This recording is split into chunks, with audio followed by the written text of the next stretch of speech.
¿Qué creen? Que se le va a acabar la pila. Bueno, a ver, entonces vamos a darle hasta que se le acabe la pila a mi iPad, porque si no, no sé qué voy a hacer después de que se le acabe la pila a mi iPad. Tengo bien poquito porcentaje, y la tengo conectada y todo. Bueno, el siguiente teorema, que bueno, que es una proposición y que ya apunté ahí, este, pues dice lo siguiente. este, yo creo que a lo mejor es bueno hacer un dibujito, ¿no? Este, bueno, a ver, voy a hacer un dibujito y digo lo que tengo que decir. Ajá. Si se acuerdan, una cosa, bueno, esta expresión que está aquí como el límite, es una cosa que les había probado Natalia, para cuando bueno, aquí hablo de una superficie y de unas cosas ahí medio raras, pero Natalia se los había probado para rectángulos o para cuadrados, creo, de hecho. Es decir, que el rotacional se podía ver como este límite, y de hecho lo usamos para probar el teorema de Stokes, pero ella se los había hecho para cuadrados, como les acabo de decir. Y lo que dice aquí es que el mismo resultado es cierto, pero ahora pensando en superficies de cualquier estilo. De hecho, ella se los había probado para cuadrados que estuvieran contenidos como en el mismo plano. Y ahora aquí, pues estas superficies pueden ser casi como uno quiera, ¿no? A ver, entonces voy a decir más o menos de qué estoy hablando. Entonces voy a hacer un dibujito por acá abajo. Creo que eso es lo más recomendable. Otra vez voy a pensar que por acá está R2 y que por acá está R3. Y la situación es más o menos, voy a poner aquí mi línea que los divide, y la situación es más o menos así. A ver si, a ver si lo puedo pintar. Por acá, de este lado, hay una sucesión de cosas. Este, a ver, que no es necesariamente, ahora sí, no necesariamente están anidadas, pero yo por mi término del dibujo las voy a pintar anidadas nomás porque no se me ocurre cómo pintarlas.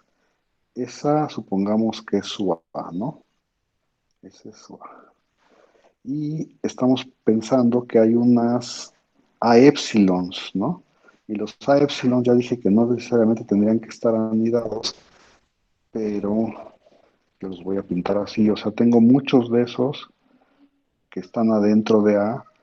Sería, bueno, y así muchos, ¿no? La. Y por allá adentro tengo un punto que de hecho estoy llamando ese de ahí, lo estoy llamando U0, B0, ¿no? Y por acá, del otro lado, tengo una especie como de superficie. Y ahora estas superficies podrían ser muy locas. Bueno, acuérdense que por acá tengo mi gama, ¿no? Que me pasa de R2 a R3, y acá tengo superficies locas que voy a pintar. Pues no sé cómo las voy a pintar, pero las voy a pintar de alguna manera. Digamos que esa es la primera, digamos que esa es la segunda, y no tendrían que estar anidadas, ni siquiera deberían de ser como coplanares, pues, o sea, podrían estar muy, muy locas, unas, el otro, pero no se me ocurre cómo pintar este dibujo. Y de hecho el punto, acá está, este es el que llamamos X0, que sería como la imagen del U0, B0, ¿no?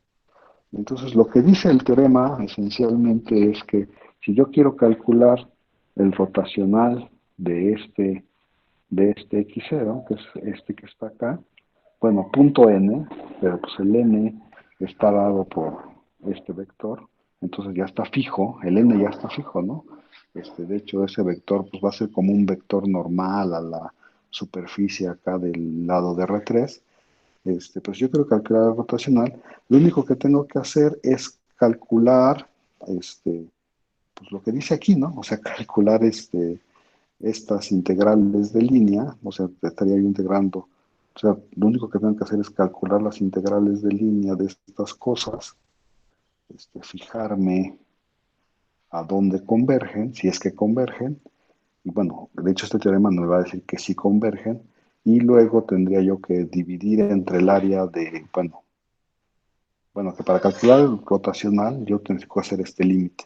Es decir, como lo hicimos la vez pasada, que este numerito, si uno ya se olvida un poco del límite, dices, ah, pues este numerito es casi uno de estos ya cuando las SEs son muy pequeñitas.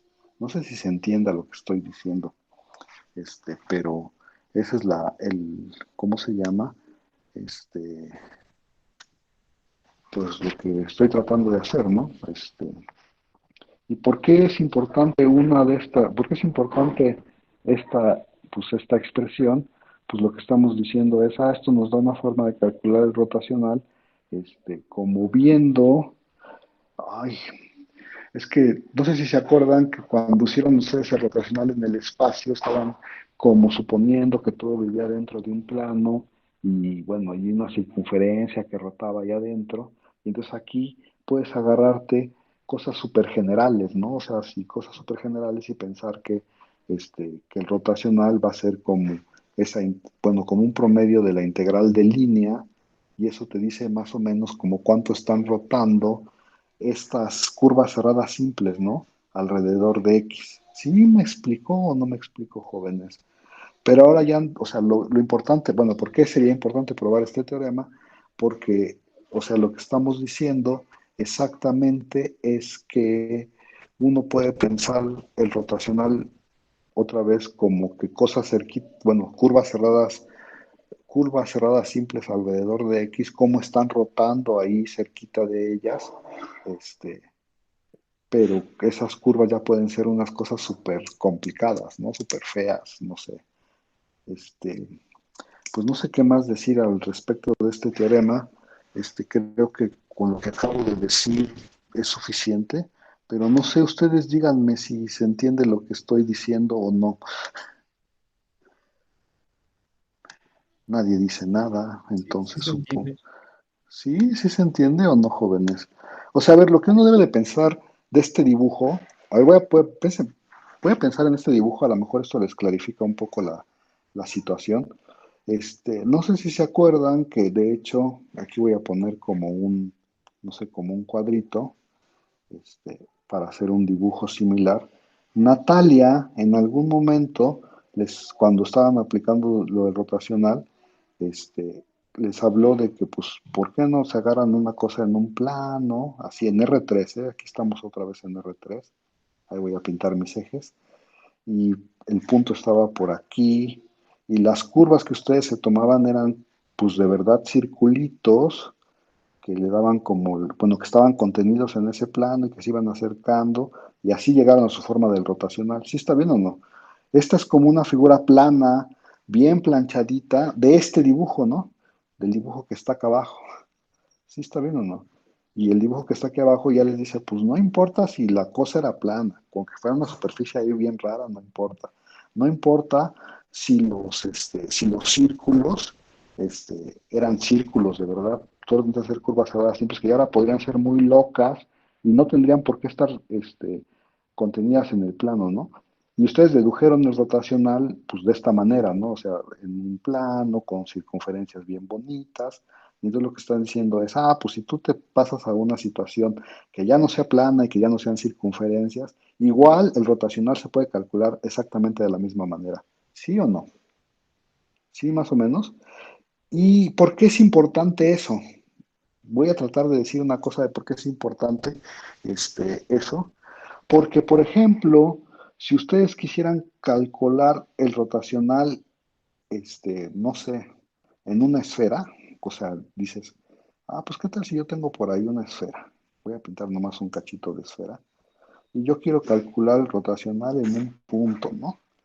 Y entonces uno ya podría agarrarse, pues agarra aquí pedacitos de superficie de la esfera, que ya no, esto ya no es un plano, ya no es un plano, ¿no? Ya es una cosa así como curviada. Y podías agarrar esas curvas cerradas simples adentro de ahí, y aproximar tu rotacional, solo utilizando puntos de la esfera. ¿Sí me explico o no? y bueno, no solo una esfera, sino superficies mucho más raras.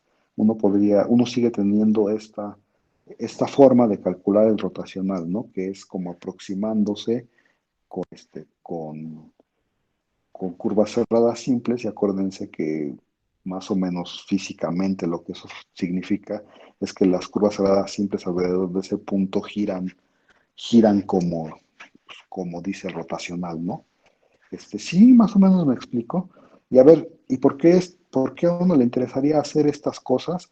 Porque, por ejemplo, uno ya podría calcular el rotacional en coordenadas esféricas o en superficies mucho más raras. ¿Sí está bien? Bueno, y siempre tenemos esta idea de que el rotacional son pues, cómo giran las curvas cerradas simples alrededor de X, ahí chiquitas, ¿no? Y no importa cómo estén ubicadas, pueden estar ubicadas de una manera muy rara. Bueno, ya no sé si quiero decir algo más. Si no me preguntan nada, pues ya no voy a decir nada más. ¿Y cómo se prueba ese teorema? Pues la prueba es súper simple. Este, lo voy a probar rápidamente y espero que con eso acabemos nuestra clase. Bueno, espero este, que yo pueda probarlo. Y entonces, a ver, si se acuerda uno, lo que tenía que hacer era el límite cuando epsilon tiende a cero. Bueno, a ver, voy a tener aquí prueba, ¿no? Prueba. A ver, lo que uno tenía que calcular era el límite cuando epsilon tiende a cero, perdón, de un cociente, ¿no? Algo sobre algo. Entonces voy a aquí escribir el cociente y luego saco el límite, ¿no? El cociente era era la integral de sobre el borde inducido por sigma de SE, de ese epsilon, perdón, va abajo. Chino, a lo mejor debería yo de escribirlo grande, ¿no? Entonces es la integral sobre el borde de sigma de SE de F punto esta parametrización gamma gorro, y luego aquí estaba dividido entre el área del SE. Y bueno, eso, por el teorema de Stokes, yo sé que esta integral de línea no es otra cosa que la integral, el teorema de Stokes me dice que es la integral de superficie del rotacional, ¿no? Bueno, en donde tiene que ser F de sigma de V, y luego tengo que multiplicar por este vectorcito, ¿no? La derivada de sigma con respecto a U evaluado en V, cruz la derivada de sigma con respecto a B evaluado en V. Nomás estoy escribiendo, bueno, la rotación, o sea, esta integral de línea yo la puedo cambiar por esta integral de superficie. Eso es lo que acabo de escribir en esto. Eso es el teorema de Stokes, ¿no? Esto es Stokes. ¿Sí está bien? Y el área de la superficie, pues también la saben calcular, ¿no? Natalia les dijo que era la integral sobre sobre A epsilon de la norma de este vectorcito, ¿no? Así se calcula el área. La derivada de sigma con respecto a U, evaluado en V, cruz la derivada de sigma con respecto a B, evaluado en V, ¿no? ¿Sí está bien? O sea, no he dicho nada, norma de ese vector. Nomás Stokes me asegura que el numerador lo puedo cambiar por una integral de superficie y el área pues lo puedo calcular con esta integral también de superficie. Y ya acabaron, ¿no?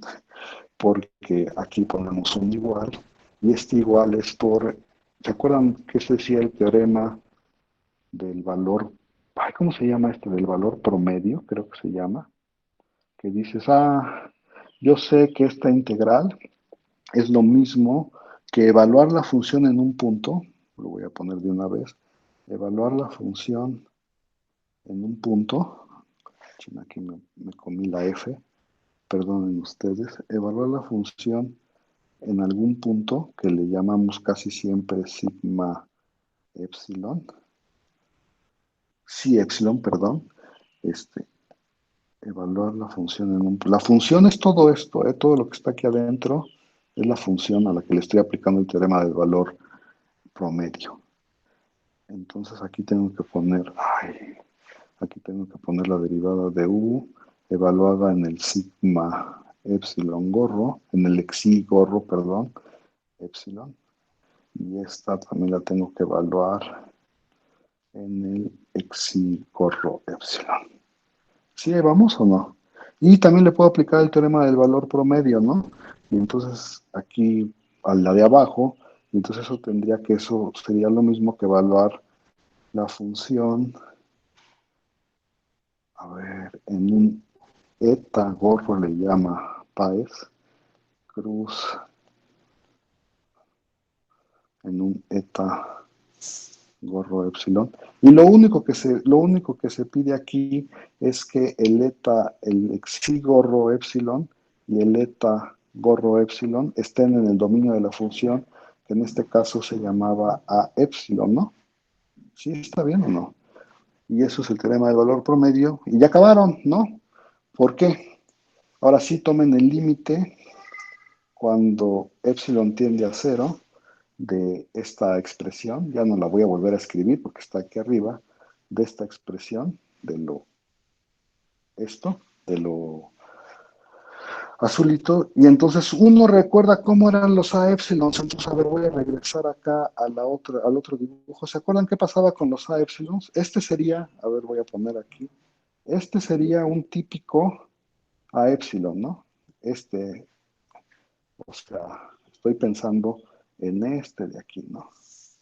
Este sería un típico A epsilon, con todo lo de adentro, por supuesto, ¿no? Y el xi epsilon está tomado ahí adentro, es un punto, xi epsilon. Y el eta epsilon, pues también está tomado ahí adentro, es un punto, eta epsilon. ¿Sí está bien? Y entonces, ¿qué le pasa a los A epsilons cuando epsilon tiende a cero? Si se acuerdan, por acá dice que el diámetro se va haciendo chiquito, ¿no? Entonces, cada vez estás tomando puntos más cercanos entre ellos y más cercanos al x0, ¿no? Como los A epsilon se están haciendo chiquitos, chiquitos, chiquitos, entonces, ¿qué pasa cuando yo tomo el límite cuando tiende a epsilon? Pues en primera, a ver, la primera observación que hay que hacer es que si epsilon se hace chiquito, lo voy a hacer por acá abajo, entonces el xi epsilon, lo voy a poner en este, si epsilon se hace chiquito, el xi epsilon y el eta epsilon se parecen mucho entre ellos, pero de hecho no solo se parecen mucho de ellos, convergen al U0, B0. ¿Sí está bien o no? Y entonces, pues ya acabaron, porque cuando toma uno el límite, entonces dices, acuérdense, otra cosa que uno tiene que acordar es que la función, todas las funciones, la f y la sigma y todas son de clase C1, entonces son continuas. Entonces, si estos convergen al U0, B0, es decir, si estos monitos convergen al U0, B0, entonces como las funciones son continuas, pues entonces todos estos números van a converger a la evaluación en el U0, B0, ¿no? Y entonces si uno se fija bien, lo de arriba se puede escribir y dices, pues cuando tomo el límite, nada más es evaluar la función, porque todo es continuo, nomás es evaluar la función en el... Aquí debería yo de poner formalmente, bueno, pues de una vez lo pongo, ¿no? Ya lo dije, o sea, en lugar de poner los sigmas, pues voy a poner eso, el punto, y en lugar de poner los otros, pues debería de poner punto, este vector, evaluado en U0, cruz este vector, evaluado en, perdón, no es en U0, B0. Esto es evaluado en U0, B0, cruz este vector, evaluado en el U0, B0. Y aquí abajo, por lo mismo, como las zetas también convergen, tengo que evaluar este vector en el U0, B0. Y tengo que evaluar este vector en el U0, B0. Y ya acabé, ¿no? Porque de hecho uno se fija, este sigma de U0, B0 se llamaba, era el rotacional de F, y ese se llamaba X0 gorro, por definición, así lo habíamos definido. Y este vector, entre este vector, se llamaba N, y eso era lo que yo quería demostrar, ¿no? Por acá está. N, el rotacional en X0.N, ¿no? Entonces, otra vez, esto es a lo que llegué y ya acabé la demostración. ¿Se entiende o no, jóvenes? Chale, me tardé solo 6 minutos en hacerlo, entonces no estuvo tan mal. A ver, si no tienen ninguna pregunta al respecto, este, la siguiente sección habla de cómo aplicar esta proposición para hacer, ¿para hacer qué? Para obtener una fórmula del rotacional cuando la función o el campo está dado en coordenadas polares, ¿no? Y la verdad es que ya hicimos algo muy similar nosotros y son unas cuentas que no sé si estoy tan dispuesto a hacer, pero lo que creo que voy a hacer es, voy a saltarme esa sección y voy a seguir, bueno, si nos da tiempo, la pongo y si no nos da tiempo, pues se las voy a tener que dejar de tarea. Pero no es una cosa tan complicada y es una cosa que ya vimos, que ya lo hicimos nosotros para coordenadas polares y para el rotacional. No sé si se acuerdan, hace mucho tiempo lo hicimos. Para el rotacional de R2 en R2 hicimos una cosa muy parecida. Y entonces creo que mejor voy a hablar de la siguiente sección que es más interesante, que es la de campos solenoides, ¿no? Yo creo que es mucho más bueno que que lo que les dejaría la otra sección. La otra cosa que me preocupa un poco es que tengo 1% de batería en mi iPad y entonces voy a seguirle hasta que se me acabe la batería o hasta que se acabe el tiempo, lo que suceda primero. Disculpen ustedes, prometo la próxima vez cargar mi iPad antes de la clase. Y vamos a hablar de campos solenoides, ¿no? Este, A ver, la primera cosa que uno quisiera, pues quisiera notar es que el teorema de Stokes les dice una cosa más o menos interesante acerca de las integrales de superficie y de área. Bueno, de superficie y de línea, perdonen ustedes. Entonces, ay, ¿cómo lo digo? A ver si lo digo bien. Bueno, a ver, primera observación. Observaciones. Ay, a ver, observación. Este, bueno, es el mismo cuento de siempre, ¿no? Acuérdense que nuestro campo es una función de, no, a ver, ¿cómo lo digo bien? Este, el rotacional,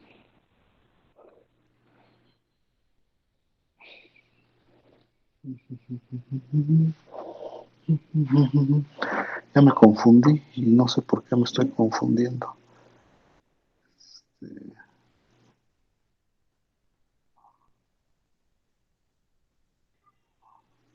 Ajá, sí, a ver, otra vez. El rotacional, bueno, empezamos con un campo que va de una región de R3 en R3, ¿no? Y fíjese usted que el rotacional, de hecho, de F, es una función que va de, pues, de la misma región, es una función que va, bueno, si este es de clase C1, para que de veras el rotacional exista, el rotacional sería una función que iría de la misma región U, contenida en R3, y que va a R3. Ok, y entonces, a ver, la primera observación es que el teorema de Stokes nos recuerda a una especie de teorema fundamental del cálculo, ¿no? Porque pues, nos dice que la integral de superficie del rotacional es lo mismo que la integral de línea, este, bueno, del rotacional de F con respecto a una parametrización es lo mismo que la integral de línea del borde que induce la parametrización de F con de gamma, ¿no? Sí, y entonces lo que está diciendo aquí es que, fíjense, si el rotacional es una especie de bueno, el rotacional es una especie de derivada, y entonces el rotacional sobre una superficie nos dice que hay que encontrar como una antiderivada y hay que nada más evaluarla en la frontera, ¿no? Eso es más o menos lo que nos recuerda del teorema fundamental del cálculo. Y bueno, hay como dos cosas que uno tendría que observar. A ver, la primera cosa en la que el señor Páez no se mete mucho, no sé por qué, si es una cosa muy importante, este, este, a ver, cómo le hacen a esto?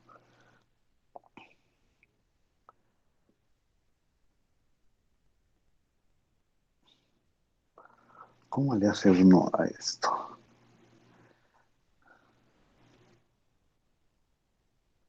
Ok.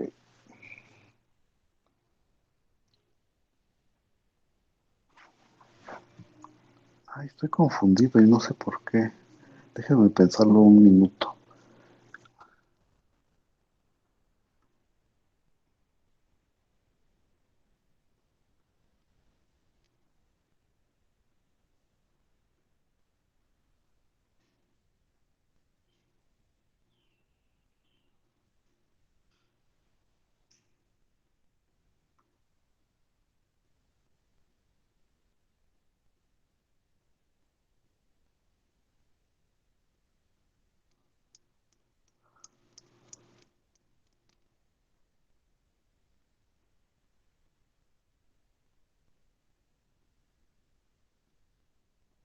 Ok, sí, ya, perdón.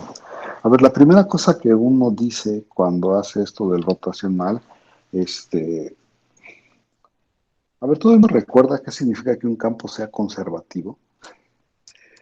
Este, una cosa que ya vieron es que si la integral bueno, que en los campos conservativos no importa qué curva cerrada estés tomando, la integral sobre esa curva cerrada tiene que ser cero, ¿no? Entonces, si tú empezaras con un rotacional que tiene que es cero, o sea, si tú empezaras con una función que tiene rotacional cero, este, o sea, si tú empiezas con, si tú sabes que el rotacional de tu función es cero, te gustaría que eso implicara que todas las integrales de línea, pues fueran cero, ¿no? Y eso es más o menos lo que sugiere el teorema de Stokes, ¿no? A ver, sí, es más o menos lo que sugiere el teorema de Stokes, ¿no? Dices, pues a ver, yo sé que, voy a poner aquí un dibujito, supóngase que por aquí tengo un, una curva cerrada simple, ¿no? Esa es no sé cómo le voy a llamar, gamma, ¿no? Y entonces tú dices, ah, bueno, pues a mí me gustaría saber cuánto es la integral de gamma sobre f, ¿no? Y entonces de f, pues digamos, de gamma, donde gamma es una parametrización de esta cosa que la recorre solo una vez en el sentido contrario a las manecillas del reloj, cuando se ve desde el vector normal.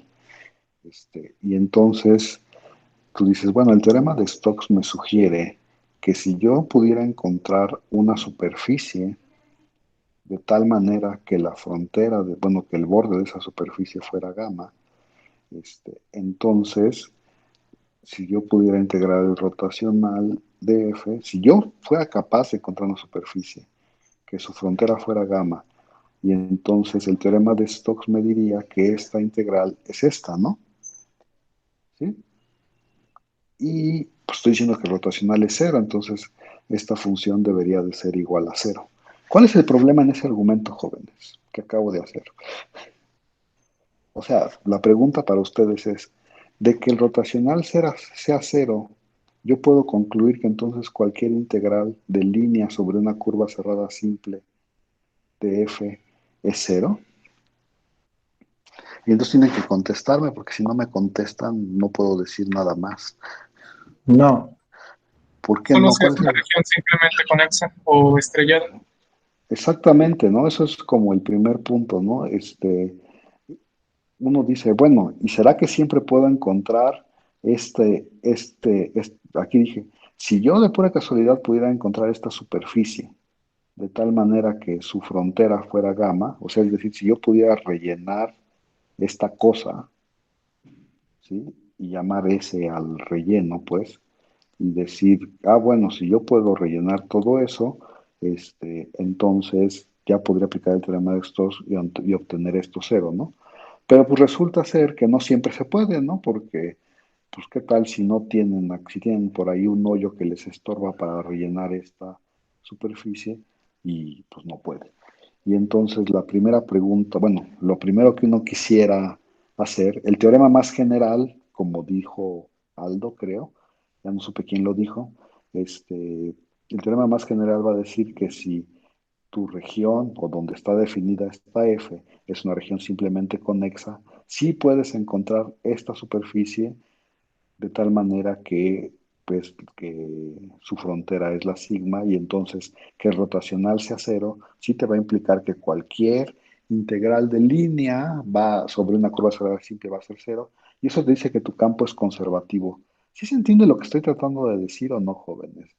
Y de hecho el señor Páez pone el siguiente dibujo, que es el que sugiere uno, dice, o sea, una región simplemente conexa, o en este caso se debería decir como doblemente conexa, pero luego platicamos de eso, es que toda curva cerrada simple se pueda contraer a un punto, ¿no? Y entonces uno se toma el punto a donde se contrae esa curva cerrada simple y uno piensa en esta contracción como las imágenes de la curva cerrada simple, y ahí como que esas curvas van a ir rellenando toda la superficie, ¿no? Sí, no sé si a Natalia les...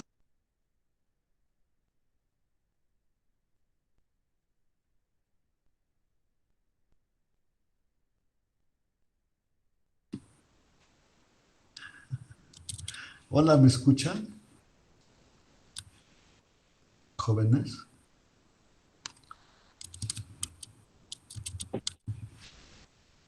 Sí, sí, lo escuchamos. ¿Sí me escuchan? Este, Sí, Sí, lo ya se me escuchamos. acabó la pila en mi iPad, entonces pues creo que ahí la dejamos y terminamos bueno, y seguimos la siguiente clase, ¿no? Voy a detener la grabación, pero no se vayan porque tengo un par de anuncios que darles.